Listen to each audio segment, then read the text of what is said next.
നമസ്കാരം. The election ചാനലിലേക്ക് സ്വാഗതം. കേരളത്തിലെ തലമുതിർന്ന നേതാക്കൾ KR Gouriamma, AK Antony, VS Achuthanandan തുടങ്ങി പ്രശസ്തരായ നേതാക്കളുടെ ജില്ലയാണ് ആലപ്പുഴ ജില്ല. ആ നേതാക്കളൊക്കെ മത്സരിക്കുകയും വിജയിക്കുകയും പരാജയപ്പെടുകയും കൂടി ചെയ്തിട്ടുള്ള ജില്ല എന്ന പ്രത്യേകത കൂടിയുണ്ട് ആലപ്പുഴയ്ക്ക്. ഇക്കുറി ആലപ്പുഴയുടെ ഏറ്റവും വലിയ പ്രത്യേകത CPM-ന്റെ തലമുതിർന്ന നേതാവായിരുന്ന G സുധാകരൻ ഇത്തവണ മത്സരിക്കുന്നത് UDF വേണ്ടിയാണ്. ആദ്യമായി ഇത്രകാലവും കമ്മ്യൂണിസ്റ്റ് പാർട്ടിയുടെ നേതാവായിരുന്ന ഒരാൾ UDF പാളയത്തിൽ നിന്ന് UDF-ന്റെ പിന്തുണയോടുകൂടി സ്വതന്ത്രനായി മത്സരിക്കുന്നു. അതുകൊണ്ട് തന്നെ അമ്പലപ്പുഴയിലെ ഈ മത്സരം കൊണ്ട് തന്നെ കേരളമാകെ ശ്രദ്ധിക്കപ്പെടുന്ന ജില്ലയായി മാറിയിരിക്കുകയാണ് ആലപ്പുഴ. ആലപ്പുഴ ജില്ലയെ സംബന്ധിച്ച് കഴിഞ്ഞ 4 തെരഞ്ഞെടുപ്പുകളിലും 2001 ശേഷം നടന്ന തെരഞ്ഞെടുപ്പുകളിലെല്ലാം തന്നെ ആലപ്പുഴ ജില്ല പൂർണ്ണമായും ഇടതുപക്ഷത്തിനൊപ്പം ഉറച്ചു നിന്ന ഒരു ജില്ല കൂടിയാണ്. പക്ഷേ ഇക്കുറി ആലപ്പുഴയുടെ ഇടതു കോട്ട ഇളക്കും എന്നുള്ള ഉറച്ച വാശിയിൽ തന്നെ നിൽക്കുകയാണ് G സുധാകരന്റെ നേതൃത്വത്തിൽ KC വേണുഗോപാലിൻ്റെയും അതോടൊപ്പം തന്നെ രമേശ് ചെന്നിത്തലയുടെയും നേതൃത്വത്തിലുള്ള UDF നിൽക്കുന്നത്. ആലപ്പുഴ ഇത്തവണ എങ്ങനെ ചിന്തിക്കും, ആലപ്പുഴ ജില്ലയിലെ ഫലം എന്താവും എന്നതിനെക്കുറിച്ച് വിശദമായ ഒരു പരിശോധനയാണ് നടത്തുന്നത്. എനിക്കൊപ്പം ഞങ്ങളുടെ ആലപ്പുഴ ബ്യൂറോ ചീഫ് ശരണ്യ സ്നേഹജൻ കൂടി എനിക്കൊപ്പം ഇതിൽ ചേരും.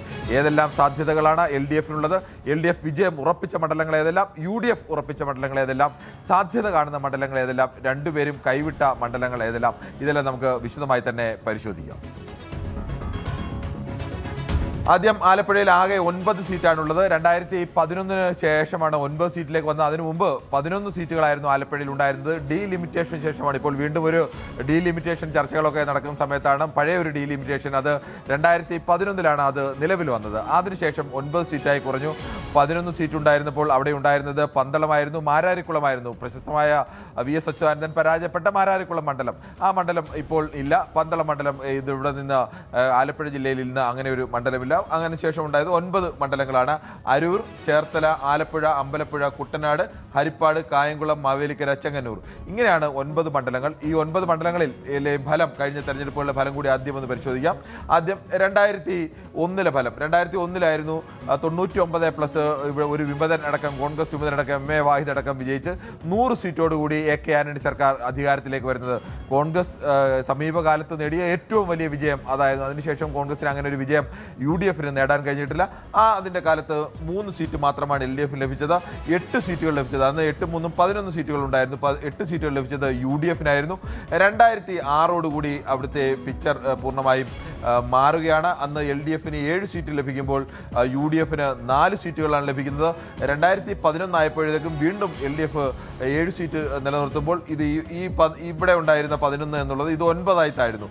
പക്ഷേ 11 നിന്ന് 9 താഴുമ്പോഴും LDF അതിൻ്റെ 7 സീറ്റ് നിലനിർത്തുന്നു. UDF 2 സീറ്റിൽ മാത്രമാകുന്നു. 2016 2021 കഥ. ഈ 2 തവണയും ആകെ ഹരിപ്പാട് മണ്ഡലം മാത്രമാണ്. കഴിഞ്ഞ തവണ പ്രതിപക്ഷ നേതാവായിരുന്ന രമേശ് ചെന്നിത്തലയ്ക്ക് മുഖ്യമന്ത്രിയാവാൻ കഴിയാതിരുന്നത് എന്തുകൊണ്ടുള്ള ചോദ്യത്തിൻ്റെ ഉത്തരം കൂടിയാണ്. സ്വന്തം ജില്ലയിൽ അദ്ദേഹത്തിന് സ്വന്തം സീറ്റിലല്ലാതെ മറ്റൊരു സീറ്റിൽ പോലും വിജയിപ്പിക്കാൻ കഴിഞ്ഞില്ല. ആലപ്പുഴ ജില്ല അപ്പോഴും പൂർണ്ണമായും ചുവന്ന് തുടുത്തു തന്നെ നിൽക്കുന്ന ഒരു ജില്ലയായിരുന്നു. കഴിഞ്ഞ 2 നിയമസഭാ തെരഞ്ഞെടുപ്പുകളുടെ ചിത്രം ഇതാണ്. അതിന് മുമ്പിൽ 2011 തൊട്ടിറങ്ങാൻ 2006 മുതൽ തുടങ്ങിയ ഒരു വിജയത്തിൻ്റെ തേരോട്ടമാണ് ആലപ്പുഴ ജില്ലയെ സംബന്ധിച്ച്. അവിടെയാണ് ഇങ്ങനെ ഇപ്പോൾ 2021 2016 ഒക്കെ ഒറ്റ സീറ്റിലേക്ക് UDF, അത് രമേശ് ചെന്നിത്തലയെ പോലെ ഒരു നേതാവ് നിൽക്കുമ്പോൾ സ്വാഭാവികമായും പാർട്ടിക്ക് അപ്പുറത്തേക്ക് അദ്ദേഹത്തിനുണ്ടാകുന്ന വ്യക്തിപ്രഭാവമൊക്കെ ഉണ്ട്. അത് ലോക്സഭാ തെരഞ്ഞെടുപ്പുകളിലൊന്നും അദ്ദേഹത്തിന് മുന്നേറ്റം കോൺഗ്രസിന് അവിടെ നേടിയെടുക്കാൻ കഴിഞ്ഞില്ല എന്നുള്ള യാഥാർത്ഥ്യം കൂടിയുണ്ട്. ഇതാണ് ആലപ്പുഴ ജില്ലയെ സംബന്ധിച്ചുള്ള ഒരു ഏകദേശം കഴിഞ്ഞ മുൻ തെരഞ്ഞെടുപ്പുകളുടെ ചിത്രം ഒന്ന് ഓടിച്ചു പരിശോധിച്ച് നോക്കിക്കഴിഞ്ഞാൽ അരൂരിൻ്റെ ചിത്രം 2001 മുതൽ 2021 വരെ UDF, LDF തുടർച്ചയായി LDF ആണ് കഴിഞ്ഞ 4 തവണയും വിജയിക്കുന്നത്. ചേർത്തലയുടെ ചിത്രം എടുത്താലും കഴിഞ്ഞ 4 തവണയും LDF അവിടെ വിജയിച്ചു കൊണ്ടിരിക്കുന്ന മണ്ഡലമാണ്. ആലപ്പുഴയുടെ ചിത്രം എടുത്താലും LDF കഴിഞ്ഞ 3 തവണയായി ആലപ്പുഴയിൽ LDF ആണ്. അത് തോമസ് ഐസക് വന്ന ശേഷമാണ് അവിടെ LDF-ന് ആ വിജയം ഉണ്ടാകുന്നത്. അമ്പലപ്പുഴയിൽ ഇപ്പോൾ കേരളത്തിലെ ഏറ്റവും കൗതുകപൂർണ്ണമായ മത്സരം നടക്കുന്ന സിറ്റിംഗ് MLA H സലാമും UDF-ലേക്ക് എത്തിയ അല്ലെങ്കിൽ UDF-ന്റെ പിന്തുണയോടുകൂടി മത്സരിക്കുന്ന G സുധാകരൻ തമ്മിലുള്ള പോരാട്ടം. അവിടെയും കഴിഞ്ഞ G സുധാകരൻ 2006 2001 കായംകുളത്ത് പരാജയപ്പെട്ട ജി സുധാകരൻ 1996 കായംകുളത്ത് വിജയിക്കുന്നു, 2001 പരാജയപ്പെടുന്നു. അതിനുശേഷം 2006 ഇവിടേക്ക് എത്തുന്നു. 2006 അവിടെ ഡി സൂദനെ പരാജയപ്പെടുത്തി. ഡി സൂദൻ അന്ന് MLA ആയിരുന്നു. CK സദാശിവനെ പരാജയപ്പെടുത്തി MLA ആയതാണ്. ഡി സൂദനെ പരാജയപ്പെടുത്തി 2006 2011 2016 അദ്ദേഹം വിജയിക്കുന്നു. 2021 H സലാം അവിടെ MLA ആവുന്നു. അവർ തമ്മിലാണ് മത്സരം. കുട്ടനാട് UDFന്റെ മണ്ഡലമായിരുന്നു. അതും LDF കഴിഞ്ഞ 3 തെരഞ്ഞെടുപ്പുകളിലും പിടിച്ചെടുത്തു എന്ന് തന്നെ പറയാം. മറ്റൊന്ന് ഹരിപ്പാട് മണ്ഡലം TK ദേവകുമാർ ആയിരുന്നു 2001 വിജയിച്ചത്. 2006 അവിടെ എത്തുന്നത് രമേശ് ചെന്നിത്തലയാണ്. രമേശ് ചെന്നിത്തല ദീർഘകാലത്തിന് ശേഷം 80കളുടെ ശേഷം രമേശ് ചെന്നിത്തല പിന്നീട് മത്സരത്തിനെത്തുന്നത് 2006 2006 11 16 21 രമേശ് ചെന്നിത്തല തുടർച്ചയായി അവിടെ വിജയിക്കുന്നു. ഒരിക്കൽ പോലും രമേശ് ചെന്നിത്തല വലിയ ഭൂരിപക്ഷത്തിനൊന്നുമല്ല വിജയിക്കുന്നത്. 10,000-ൽ താഴെയുള്ള ഭൂരിപക്ഷമാണ് എപ്പോഴും കിട്ടുന്നത്. പക്ഷേ അദ്ദേഹത്തിന്റെ വിജയം എല്ലാ തവണയും ഉറപ്പായിരുന്നു. മറ്റൊന്ന് കായംകുളമാണ്. കായംകുളത്ത് 2001 ആണ് യഥാർത്ഥത്തിൽ അവിടെ എം എം ഹസൻ വിജയിക്കുന്നു. ജി സുധാകരനെ പരാജയപ്പെടുത്തി. 1996 അവിടെ ഉണ്ടായിരുന്ന ജി സുധാകരനാണെങ്കിൽ 2001 ജി സുധാകരൻ അവിടെ പരാജയപ്പെടുന്നു. അതിനുശേഷം 2006 CK സദാശിവൻ എത്തുന്നു. 2011 CK സദാശിവൻ, 2014 പ്രതിഭ എത്തുന്നു. 2021 പ്രതിഭ.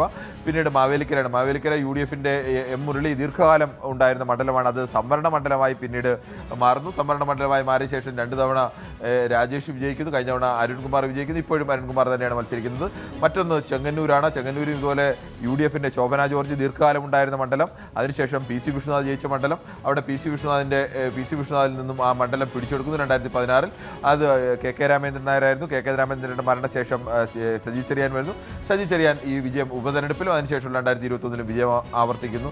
മറ്റൊന്ന് മാരാരിക്കുളമാണ്. മാരാരിക്കുളം 2 തവണ മത്സരിച്ചത്. ഈ 2001 6 മത്സരിച്ചത് തോമസ് ഐസക് ആയിരുന്നു. അവിടെ നിന്നാണ് തോമസ് ഐസക് ആലപ്പുഴയിലേക്ക് തന്റെ തട്ടകം മാറ്റുന്നത്. ആ 2 തവണയും തോമസ് ഐസക് വിജയിക്കുന്നു. ഇത് പന്തളത്ത് KK ഷാജു ആയിരുന്നു 2 തവണയും വിജയിച്ചത്. JSSന്റെ സ്ഥാനാർത്ഥിയായി മത്സരിച്ച KK ഷാജു ആയിരുന്നു അന്ന് 2 തവണയും മത്സരിച്ചത്. ഇതാണ് ഏകദേശം ആലപ്പുഴ ജില്ലയെ സംബന്ധിച്ച ഒരു ചിത്രം. ഇനി നമുക്ക് ആലപ്പുഴ ജില്ലയിലെ ചിത്രത്തിലേക്ക് കടക്കും മുമ്പ് 2 മുന്നണികളുടെയും പ്രതീക്ഷ കൂടി നോക്കേണ്ടതുണ്ട്.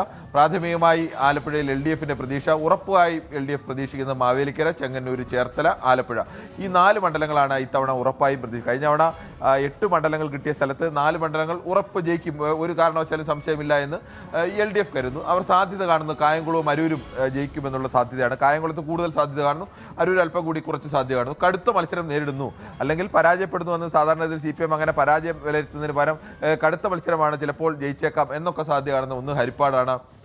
പക്ഷേ രമേശ് ചെന്നിത്തലയുടെ മണ്ഡലമാണ്. അവിടെ അട്ടിമറി വല്ലതും നടക്കണം ജയിക്കണമെങ്കിൽ. അമ്പലപ്പുഴയിൽ ജി സുധാകരനെ പോലെ ഒരു നേതാവ് അപ്പുറത്ത് മത്സരിക്കുമ്പോൾ അവിടെ ജയിക്കണമെങ്കിലും അട്ടിമറി നടക്കണം. മറ്റൊന്ന് കുട്ടനാടാണ്. അവിടെ ഇപ്പോൾ ഈ സാഹചര്യം മാറി റജി ചെറിയാനെ പോലെ ഒരാൾ സ്ഥാനാർത്ഥിയായി വരുന്നു. അവിടെയും അതിനുള്ള സാധ്യതയാണ് ഇവർ LDF കാണുന്നത്. ഇനി നമുക്ക് UDFന്റെ ഉറച്ച പ്രതീക്ഷയോട് കൂടി കാണുന്നത് ഹരിപ്പാടും കുട്ടനാടും അമ്പലപ്പുഴയുമാണ്. ഈ 3 മണ്ഡലങ്ങൾ രമേശ് ചെന്നിത്തലയും റജി ചെറിയാനും അതോടൊപ്പം തന്നെ ജി സുധാകരനും ഉറച്ച മത്സരമായി കാണുമ്പോൾ അവർ കായംകുളത്തും വലിയ വിജയസാധ്യത കാണുന്നുണ്ട്. 4ാമതൊരു മണ്ഡലം കാണുന്നെങ്കിൽ കായംകുളത്താണ് വിജയസാധ്യത കാണുന്നത്. അരൂരിലും വിജയസാധ്യത കാണുന്നു. ആലപ്പുഴയിലും അവർ വിജയസാധ്യത കാണുന്നു. മറ്റ് മണ്ഡലങ്ങളെ സംബന്ധിച്ച് ആ തരത്തിലേക്ക് അവർക്ക് അങ്ങനെ ഒരു പ്രതീക്ഷ അവർ വെക്കുന്നില്ല. മാവേലിക്കര, ചെങ്ങന്നൂർ, ചേർത്തല ഈ 3 മണ്ഡലങ്ങളിലാണ് ഇവർ ആ തരത്തിൽ ഒരു പ്രതീക്ഷ വെക്കാത്തത്. നമുക്ക് ഇനി ഓരോ മണ്ഡലങ്ങളായി തന്നെ വിശദമായി പരിശോധിക്കേണ്ടതുണ്ട്. എനിക്കൊപ്പം ആലപ്പുഴ ഞങ്ങളുടെ ബ്യൂറോ ചീഫ് ശരണ്യ സ്നേഹജൻ കൂടി ചേരുന്നു. ശരണ്യ, നമുക്ക് ഈ മണ്ഡലങ്ങൾ എടുത്തു കഴിഞ്ഞാൽ ആദ്യം LDF ഉറച്ച പ്രതീക്ഷയുള്ള മണ്ഡലങ്ങളിൽ നിന്ന് തുടങ്ങാം. അവർക്ക് മാവേലിക്കര, ചെങ്ങന്നൂർ മണ്ഡലം, ഈ 2 മണ്ഡലം ഒരു കാരണവശാലും LDFന് UDFന് ഒരു തരത്തിലും പ്രതീക്ഷയില്ലാത്തതാണ്. മാവേലിക്കരയും ചെങ്ങന്നൂരും ചേർത്തലയും ഈ 3 മണ്ഡലങ്ങൾ, അതിനെ നമുക്ക് അങ്ങനെ തന്നെ ഉറപ്പിക്കാമോ? എന്താണ് ഈ 3 മണ്ഡലങ്ങളുടെ സാധ്യത? മാവേലിക്കര, ചെങ്ങന്നൂർ, ചേർത്തല.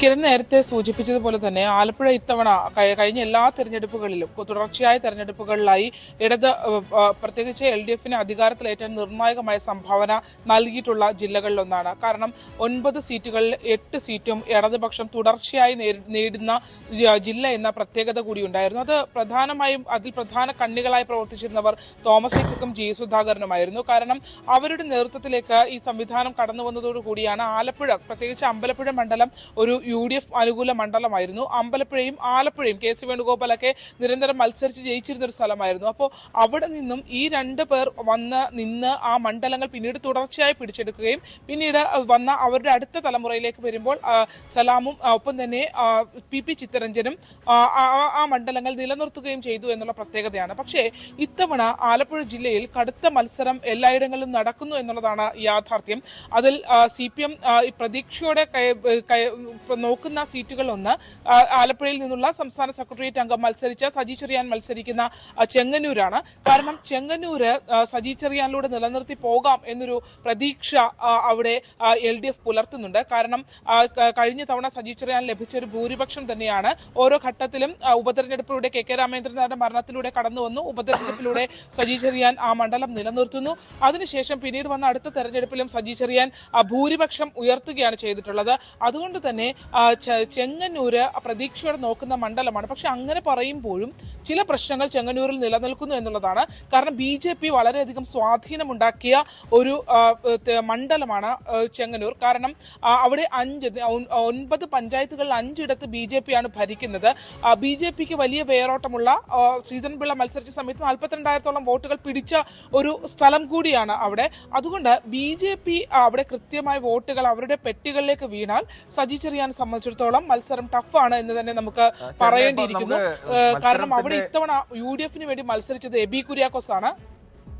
ശരണ്യ, നമുക്ക് മത്സരം ടഫ് ആയാൽ പോലും അവിടെ ഒരു CPMന്റെ ഒരു വിലയിരുത്തലനുസരിച്ചാലും കോൺഗ്രസിന്റെ ഇനി വിലയിരുത്തലനുസരിച്ചാലും ചെങ്ങന്നൂർ മണ്ഡലത്തെ സംബന്ധിച്ച് കഴിഞ്ഞ തവണ അദ്ദേഹത്തിന് ഉണ്ടായിരുന്ന ഭൂരിപക്ഷം 32,000 ആയിരുന്നു. അതിന് മുമ്പ് 20,956 വോട്ടിന്റെ ഭൂരിപക്ഷമായിരുന്നു. അത് ഉറപ്പിച്ച് തന്നെ UDFന് എന്തായാലും ആ തരത്തിൽ അവിടെ ഒരു അട്ടിമറി നടത്താം എന്നുള്ള പ്രതീക്ഷ കാര്യമായിട്ടില്ല എന്ന് തന്നെ പറയാം. മാവേലിക്കരയും ഏറെക്കുറെ അങ്ങനെയാണ്. മാവേലിക്കര ഒരു കാലത്ത് M മുരളിയുടെ മണ്ഡലമായിരുന്നു. M മുരളിക്ക് സംവരണ മണ്ഡലമാക്കിയ ശേഷമാണ് മാറേണ്ടി വന്നത്. അവിടെയും UDF അങ്ങനെ ആ ഒരു കടുത്ത ഒരു പ്രതീക്ഷ വെക്കുന്നില്ല. മറ്റൊന്ന് ചേർത്തലയാണ്. ചേർത്തലയെ സംബന്ധിച്ചും അവിടെ വയലാർ ഗൗരിയമ്മയും വയലാർ രവിയും AK ആന്റണിയും ഒക്കെ വിജയിച്ച മണ്ഡലമായിരുന്നു. അവിടെ ഇപ്പോൾ എന്തായാലും അവിടെ P പ്രസാദിന് അങ്ങനെ ഒരു കടുത്ത വെല്ലുവിളി ഉയർത്തിക്കൊണ്ട് രാജേന്ദ്ര പ്രസാദിന് വിജയിക്കാൻ കഴിയും. അങ്ങനെയാണെങ്കിൽ അത് അട്ടിമറി വിജയത്തിലേക്കൊക്കെ പോകണം. എന്തായാലും ആ 3 മണ്ഡലങ്ങളിൽ വ്യക്തമായ മേൽക്കൈ ഉള്ളത് LDFന് തന്നെ എന്ന് വരാം. ഇനി നമുക്ക് ആലപ്പുഴ ജില്ലയാണ്. ആലപ്പുഴ ജില്ല വരുമ്പോഴുള്ള പ്രത്യേകത, ആലപ്പുഴ ജില്ല LDFും ഉറപ്പ് പറയുന്ന ഒന്നാമത് 4 സീറ്റുകൾ, 4ാമതായി ഉറപ്പ് പറയുന്ന സീറ്റ് ആലപ്പുഴയാണ്. പക്ഷേ ആലപ്പുഴയിൽ UDFന്റെ പ്രതീക്ഷയിലും ഈ പറയുന്ന ആലപ്പുഴ എന്ന് പറയുന്ന മണ്ഡലമുണ്ട്. അവരൊരു സാധ്യത ആലപ്പുഴയിൽ കാണുന്നുണ്ട്. ആലപ്പുഴയിൽ എത്രത്തോളമാണ് LDFന് മേൽക്കൈ ഉള്ളത്, അല്ലെങ്കിൽ UDF സാധ്യത കാണുന്നത് എങ്ങനെയൊക്കെയാണ്?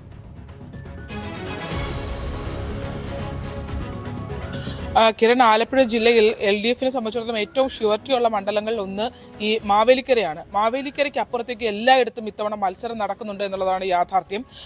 ഈ ചേർത്തലയിലേക്ക് വരികയാണെങ്കിൽ നമ്മൾ ചേർത്തലയിലെ കഴിഞ്ഞ തവണത്തെ കണക്ക് പരിശോധിക്കുകയാണെങ്കിൽ 6,000 വോട്ടിന്റെ ഭൂരിപക്ഷത്തിലാണ് P പ്രസാദ് കടന്നു വന്നത്. അതായത് മുഹമ്മയും കഞ്ഞിക്കുഴിയും ഒക്കെ അടങ്ങുന്ന പഞ്ചായത്തുകളുള്ള ഒരു ഇടമാണ്. അതായത് അവിടെ ഇടതുപക്ഷ കോട്ടയാണ്. ഒരു കാരണവശാലും ഇടതുപക്ഷം പിന്നോട്ട് പോകാത്തൊരു സ്ഥലത്ത് 6,000 വോട്ടിന്റെ ഡിഫറൻസ് ആണ് P പ്രസാദിന് കഴിഞ്ഞ തവണ ഉണ്ടായിരുന്നു എന്നുള്ളതാണ്. അങ്ങനെ നോക്കുകയാണെങ്കിൽ ഇത്തവണ ചേർത്തലയിൽ 18,000 LDF കണക്ക് നൽകിയിട്ടുള്ളത്. അതായത് 18,000-ൽ താഴെ വോട്ടുകൾക്ക് P പ്രസാദ് ജയിക്കുമെന്നുള്ളതാണ് LDFന്റെ ഒരു കണക്ക്. പക്ഷേ അവിടെയും ഇത്തവണ നല്ല മത്സരം നടക്കുന്നു എന്നുള്ളതാണ്. കാരണം കഴിഞ്ഞ തവണയും ഇത്രയധികം വോട്ടുകൾ ലഭിക്കുമെന്നൊരു കണക്ക് LDFന് ഉണ്ടായിരുന്നു. പക്ഷേ ഏറ്റവും ഒടുവിൽ വരെ 3,000 വോട്ടിന്റെ ഒരു ലീഡിൽ നിന്നിട്ട് പിന്നീട് ഏറ്റവും അവസാനം, അതായത് ഏറ്റവും കുറഞ്ഞ ലീഡ് ലഭിച്ച മണ്ഡലങ്ങളിൽ ഒന്നാണ് കഴിഞ്ഞ തവണത്തെ കണക്ക് പരിശോധിക്കുകയാണെങ്കിൽ ചേർത്തല എന്ന് പറയാം. ഇത്തവണ ചേർത്തലയിൽ നല്ല മത്സരമുണ്ട്. എങ്കിലും LDF വലിയ പ്രതീക്ഷ നിർത്തുന്നു. കാരണം ഈ കണർകാടും കൃഷ്ണപിള്ള സ്മാരകവും ഒക്കെ നിൽക്കുന്ന മുഹമ്മയൊക്കെ നിൽക്കുന്ന മേഖലയായതുകൊണ്ട് തന്നെ അവിടെ അത് ഒരു കൃത്യമായി ആ മുഹമ്മ അടക്കമുള്ള ഏരിയ നിൽക്കുന്നത് കൊണ്ട് തന്നെ കൃത്യമായി ആ വോട്ട് വീഴും എന്നുള്ളൊരു പ്രതീക്ഷ LDFനുണ്ട്. അതുകൊണ്ട് അവർ ജയിക്കുമെന്ന് കരുതുന്നതാണ് P പ്രസാദ് മത്സരിക്കുന്ന ചേർത്തല മണ്ഡലം. പക്ഷെ അവിടെയും നല്ല മത്സരം ഇത്തവണ ഉണ്ട്. ഗ്രൗണ്ട് ലെവൽ അങ്ങനെ മത്സരം ഉണ്ട് എന്ന് നമുക്ക് പറയാം. തിരിച്ച് മാവേലിക്കരയിലേക്ക് വരികയാണെങ്കിൽ മാവേലിക്കര ഒരു ഷുവർ സീറ്റായി ഇടതുപക്ഷത്തിന് നിൽക്കുന്നു. കാരണം അവിടെ ഉണ്ടായിരുന്ന നിലവിലത്തെ MLA അരുൺകുമാർ ആണെങ്കിലും തുടർച്ചയായുള്ള ഒരു മാവേലിക്കരയുടെ ജയം, അരുണിന്റെ ഒരു ജനസമ്മതി, അതൊക്കെ വലിയ തോതിൽ മാവേലിക്കര ഉറപ്പിച്ച് ഇടതുപക്ഷത്തോടൊപ്പം നിർത്തുന്നു എന്ന് പറയാം. ആലപ്പുഴയിലേക്ക് വരികയാണെങ്കിൽ തുടക്കത്തിൽ ഒരു ആശങ്കയ്ക്കും വകയില്ലാത്ത LDFന്റെ സീറ്റായിരുന്നു ആലപ്പുഴ. കാരണം PP ചിത്തരഞ്ജനായിരുന്നു സിറ്റിംഗ് MLA.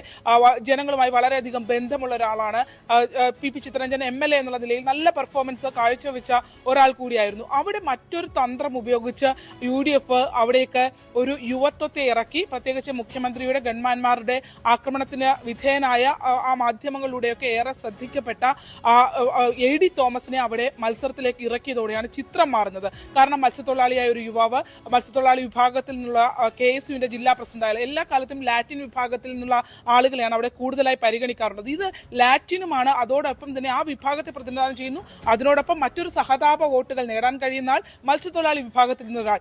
അങ്ങനെ ഒരു ബുദ്ധിപൂർവമായ ഒരു മത്സരം UDF അവിടെ കൊണ്ടുവന്നപ്പോഴാണ് അവിടെ വലിയൊരു മത്സരത്തിലേക്ക് കാര്യങ്ങൾ എത്തിയത് എന്നുള്ളത് നമുക്ക് പറയാം. സാധ്യത കൽപ്പിക്കാനുള്ള കാരണം അത് തന്നെയാണ്. ആ സ്ഥാനാർത്ഥി തന്നെയാണ് AD തോമസ് എന്ന് പറഞ്ഞ ചെറുപ്പക്കാരനായ ഒരു സ്ഥാനാർത്ഥി വരുന്നു എന്നുള്ളതാണ്. ഇനി നമുക്ക് ഇവരുടെ സാധ്യത നോക്കുന്ന മണ്ഡലങ്ങൾ നോക്കാം. അത് ഒന്ന് കായംകുളം മണ്ഡലമാണ്. കായംകുളത്ത് G. സുധാകരൻ വിജയിക്കുകയും പരാജയപ്പെടുകയും ചെയ്തിട്ടുള്ള മണ്ഡലമാണ്. MM ഹസന് വിജയിച്ച ശേഷം പിന്നീട് അവിടെ തുടർച്ചയായി 2 തവണ വിജയിക്കുന്നത് CK സദാശിവരാണ്. അതിനുശേഷം 2 തവണ വിജയിക്കുന്നത് അഡ്വക്കേറ്റ് U. പ്രതിഭയാണ്. പ്രതിഭ കഴിഞ്ഞ തവണ പരാജയപ്പെടുന്നത് അവിടെ അരിതാ ബാബുവിനെയാണെങ്കിൽ അതിനു മുമ്പ് M. ലിജുവിന്. ഇത്തവണ M. ലിജുവും വീണ്ടും പ്രതിഭയും ഏറ്റുമുട്ടുന്നു. ഒരു 10 വർഷത്തെ ഇടവേളകളിൽ വീണ്ടും ഈ രണ്ടുപേരും പഴയ സ്ഥാനാർത്ഥികൾ തന്നെ ഏറ്റുമുട്ടാനെത്തുന്നു.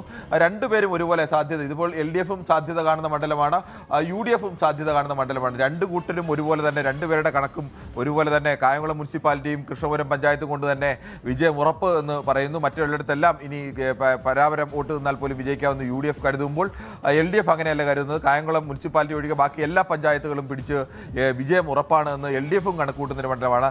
കായംകുളത്തിൻ്റെ ഒരു അവസ്ഥ എങ്ങനെയായിരിക്കും?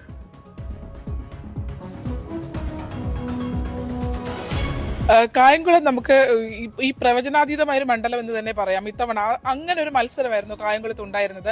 തുടക്കത്തിൽ പ്രതിഭ അവിടെ തുടർച്ചയായി മത്സരിക്കുന്ന ഒരാളാണ്. ഇത്തവണ ഇളവ് കൂടി കിട്ടി വന്ന സിറ്റിംഗ് ഒരു MLA കൂടിയാണ്. കാരണം തുടർച്ചയായി 2 ടേമുകൾ കഴിഞ്ഞു, അടുത്ത ടേമിലേക്ക് വന്ന ആളാണ്.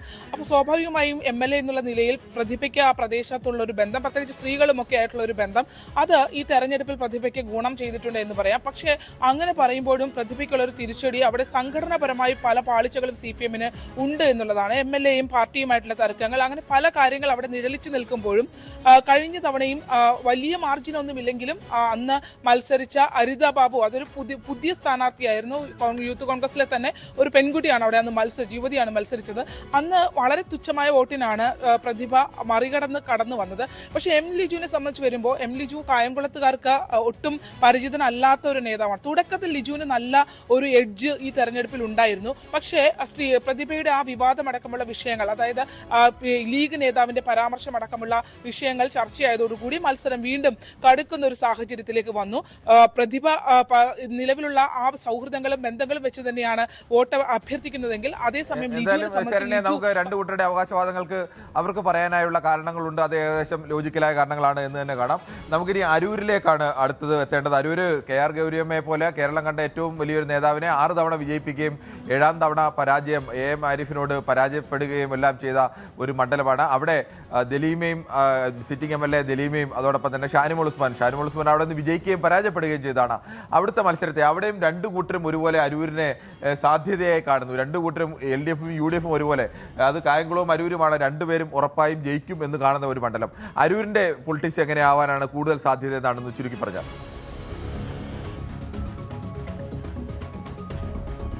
കായംകുളത്തിന് കുറച്ചുകൂടെ ഒരു LDF എഡ്ജ് ഉണ്ടെങ്കിൽ അരൂരേക്ക് പോകുമ്പോൾ അത് കുറവാണെന്ന് തന്നെ നമുക്ക് പറയാം. കാരണം കായംകുളത്ത് 6000 വോട്ടിന് ജയിക്കും എന്നുള്ളൊരു കണക്കൂട്ടിലാണ് LDFന് ഇപ്പോൾ ഉള്ളത്. അതേസമയം നമ്മൾ അരൂരേക്ക് പോവുകയാണെങ്കിൽ അരൂര് 850ഓളം വോട്ടുകൾക്ക് പിന്നിലാണ് ദലീമ എന്നുള്ളതാണ്. അതായത് LDF സ്ഥാനാർത്ഥി പിന്നിലാണ് എന്നുള്ളത് പാർട്ടി അവരുടെ LDF പാർലമെന്റ് മണ്ഡലം കമ്മിറ്റിയുടെ റിപ്പോർട്ടിൽ തന്നെ അവരുടെ കണക്കുകൂട്ടൽ തന്നെ പിന്നിലാണ് എന്നുള്ളതുണ്ട്.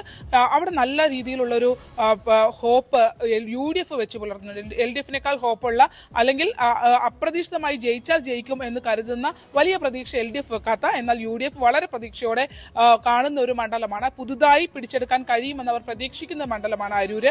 കാരണം ഇത്തവണ നല്ല കടുത്ത മത്സരമായിരുന്നു. പെരുമ്പളം പാലം ഉൾപ്പെടെയുള്ള വികസനങ്ങൾ വന്നെങ്കിൽ പോലും അതിനും അപ്പുറത്തേക്ക് മറ്റു ചില പ്രശ്നങ്ങൾ, അതായത് MLA എന്നുള്ള രീതിയിലുള്ള പെർഫോമൻസ് ഒക്കെ അളക്കപ്പെട്ട ഒരു മത്സരം കൂടിയാണ്. ഷാനിമോൾ ഉസ്മാന് കുറച്ചുകൂടി ഒരു അവിടെ ഇത്തവണ ഒരു കോൺഗ്രസ് അനുകൂല ഒരു തരംഗം ചെറിയ തോതിലെങ്കിലും ഉണ്ടായിട്ടുണ്ട്. ഒരുപോലെ തന്നെ പ്രാധാന്യം കാണുന്ന അല്ലെങ്കിൽ സാധ്യത കൽപ്പിക്കുന്ന ഒരു മണ്ഡലം തന്നെയാണ് അരൂര്. ഇനി നമുക്ക് ഏറ്റവും പ്രധാനപ്പെട്ട കടുത്ത മത്സരമെന്ന് CPM കരുതുന്ന വിജയക്ക് സാധ്യത കുറവ് എന്ന് തന്നെയാണ് അതിന്റെ അർത്ഥം. അത് ഹരിപ്പാട് മണ്ഡലമാണ്. UDFനെ സംബന്ധിച്ചാണെങ്കിൽ ഒന്നാമത്തെ ജയിക്കുന്ന മണ്ഡലം ഹരിപ്പാടാണ് എന്ന് പറയുന്നു. പക്ഷേ കഴിഞ്ഞ 3 തെരഞ്ഞെടുപ്പുകളിലെ ഹരിപ്പാട് ഉണ്ടായിരുന്ന രമേശ് ചെന്നിത്തലയുടെ കഴിഞ്ഞ പ്രാവശ്യത്തെ ഭൂരിപക്ഷം 13,666 ആയിരുന്നെങ്കിൽ അതിനു മുമ്പ് പി പ്രസാദിനോട് മത്സരിക്കുമ്പോൾ 18,621, അതിനു മുമ്പ് ജി കൃഷ്ണപ്രസാദിനോട് മത്സരിക്കുമ്പോൾ 5,520 വോട്ടായിരുന്നു. ഇത്തവണയും അവിടെ ടി ജിസ്മോനാണ് മത്സരിക്കുന്നത്. ഹരിപ്പാടിനെ സംബന്ധിച്ച് UDFന്റെ പ്രതീക്ഷയ്ക്ക് അങ്ങനെ ഏതെങ്കിലും തരത്തിലൊരു കടുത്ത വെല്ലുവിളി ഉയർത്താനുള്ള സാധ്യതകളൊന്നും തന്നെ ഇല്ലല്ലോ.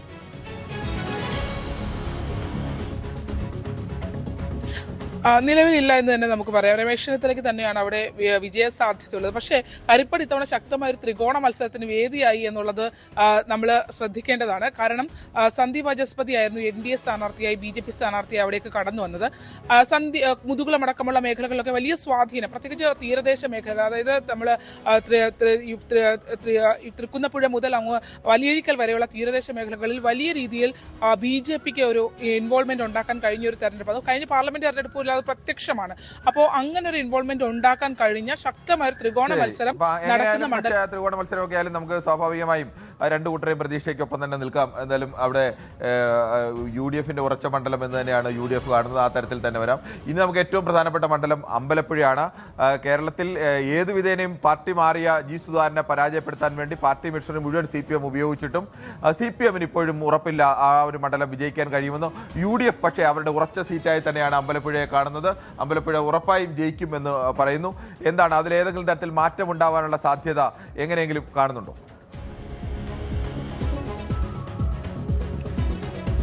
നിലവിൽ സാധ്യതകളില്ല എന്നുള്ളത് തന്നെയാണ് നമുക്ക് അറിയാൻ കഴിഞ്ഞിട്ടുള്ളത്. കാരണം LDF തന്നെ അവിടെ പരാജയപ്പെടും. അതായത് 6000-ൽ പരം 6318 വോട്ടിന് പിന്നിലാണ് എന്നുള്ളൊരു കണക്കുകൂട്ടലാണ് ഉള്ളത്.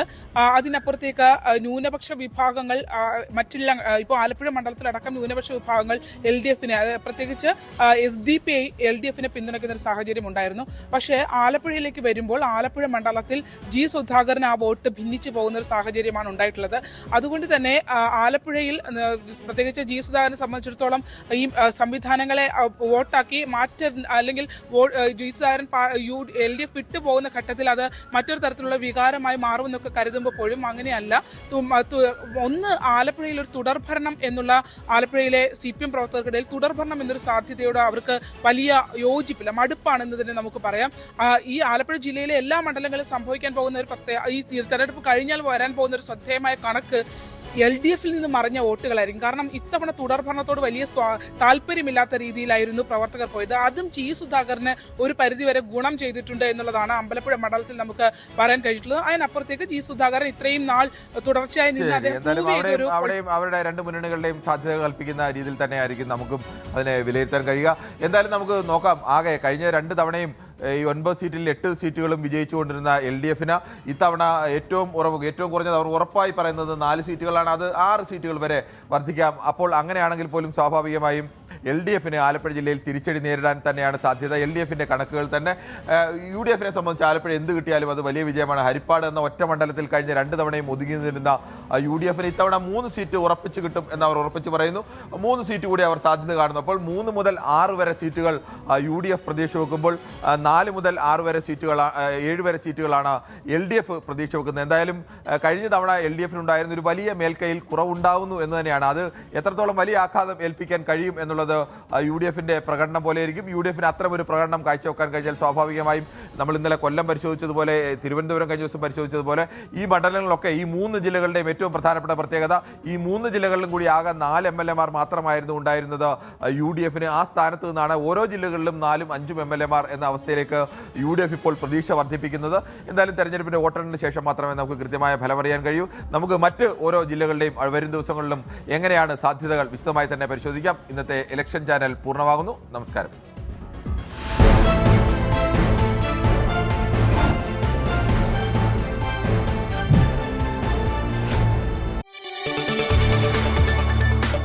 കൂടുതൽ വാർത്തകൾക്ക് News 18 Keralam YouTube channel subscribe ചെയ്യുക.